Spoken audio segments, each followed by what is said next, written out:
People often confuse food allergies and food intolerances, but it's important to know the difference because they each require a different treatment. So, what is the difference? A food allergy is your body's immune system responding to specific proteins in certain foods. For instance, in shellfish, one of the triggers for allergic reactions is a protein called tropomyosin. And with peanuts, it can be a reaction to one of its many proteins. When a food particle enters the body of someone who's allergic, the body's immune system perceives it as a problem, an invader. Just as your body might respond to a virus as a threat, with food allergies, part of your immune system sees the protein of the food as a threat.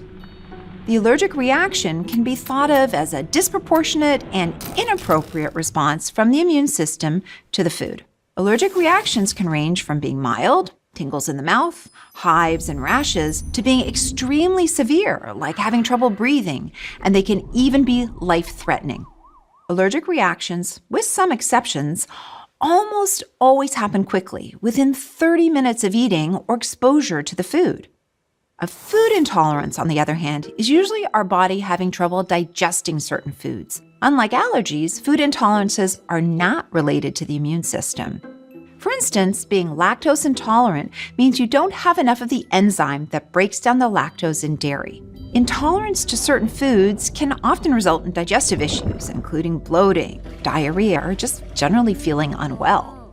Intolerance to food can happen pretty quickly too, but could also show up in the next few days. In other words, if you experience unpleasantness from something you've eaten a day before, most of the time it's not an allergy.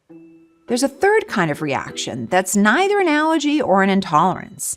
For example, celiac disease is an autoimmune condition triggered by eating foods containing gluten. Celiac disease may share some similar symptoms to a food intolerance, such as bloating or belly pain.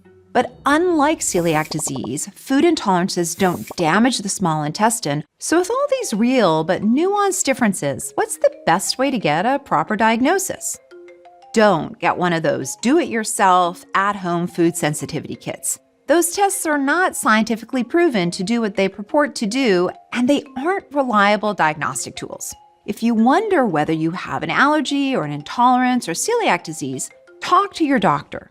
They'll be able to recommend the right course of action.